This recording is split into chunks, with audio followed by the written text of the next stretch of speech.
My mom often says, nomás le pongo más agua a los frijoles.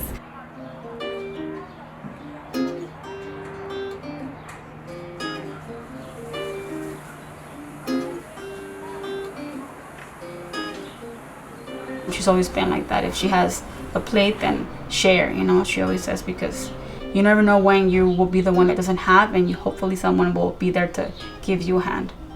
So it all comes from my mom, trying to help out.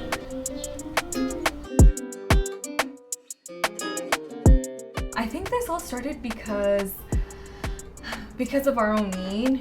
At the beginning of this pandemic, we had a bunch of folks living here. I mean, a number of familias joined us, and my sister and I were counting, and it was 15 people in here.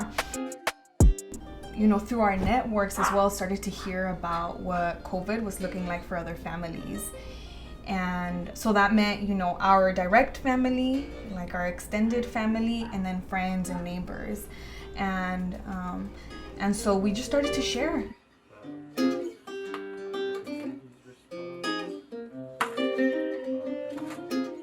I always get happy when they tell me que Dios te bendiga, gracias por ayudarnos.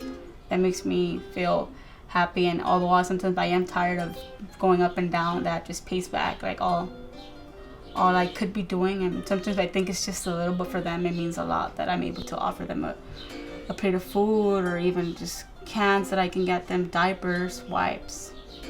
Sometimes even from our own money, my sister and I, we make food and then we just give it to them. And we're not spending thousands of dollars, but it's still, for them, it's helpful, and I feel good.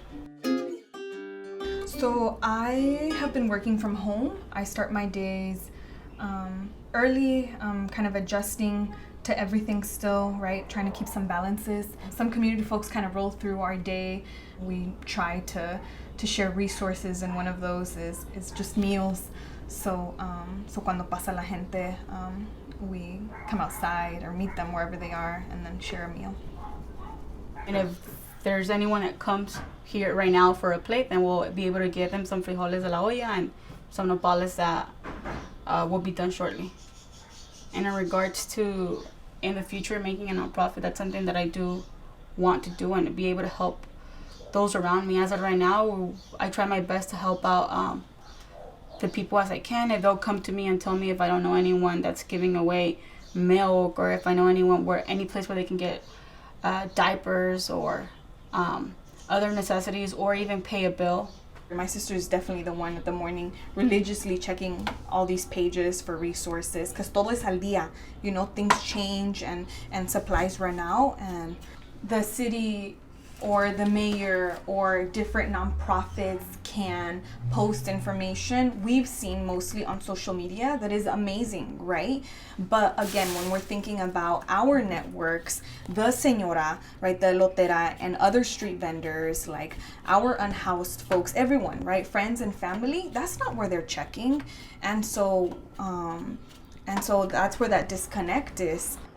Before the pandemic started, we were still trying to play catch up, and when it hit, I think we understood that it would continue to set us back because of all of these existing inequities and structural racism, frankly, and so that was felt in many different ways. For example, at the beginning we had 5 children in our household who were all in school, right? And the reality is that there were days where they weren't on their laptops because we were still actually trying to get them access to a computadora or a tablet or whatever that meant, familiarize ourselves with the different systems that they had to log on, and then support them, all while we're dealing with everyone being in the household.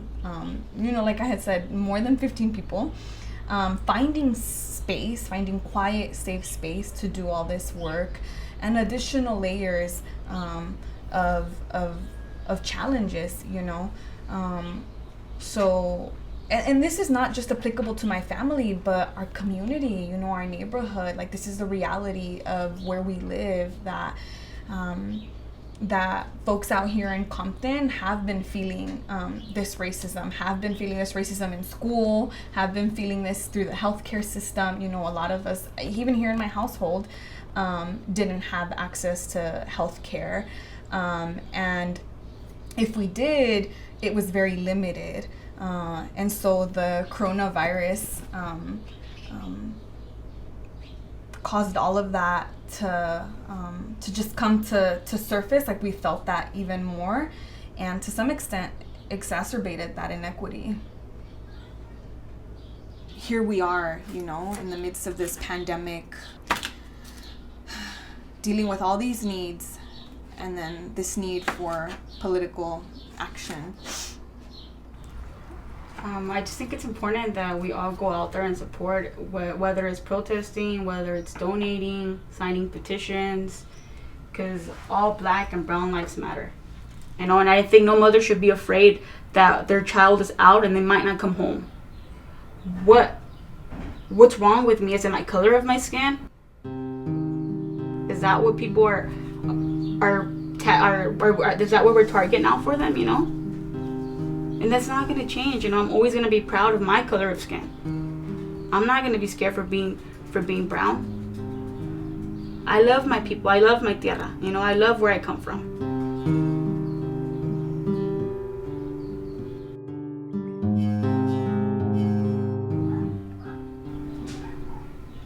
It forces us to really interrogate, like, all anti-Blackness.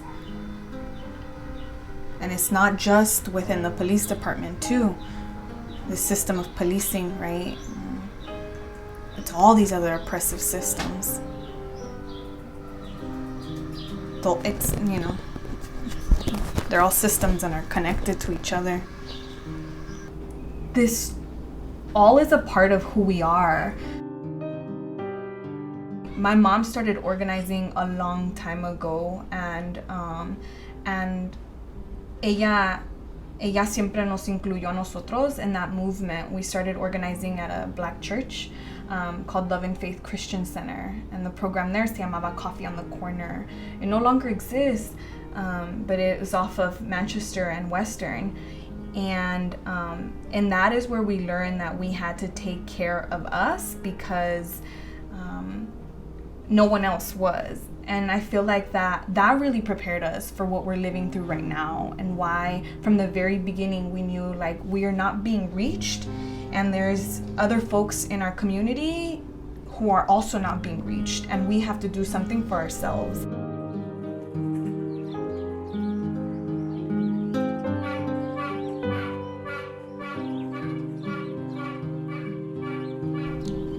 So yeah, that's how this all started.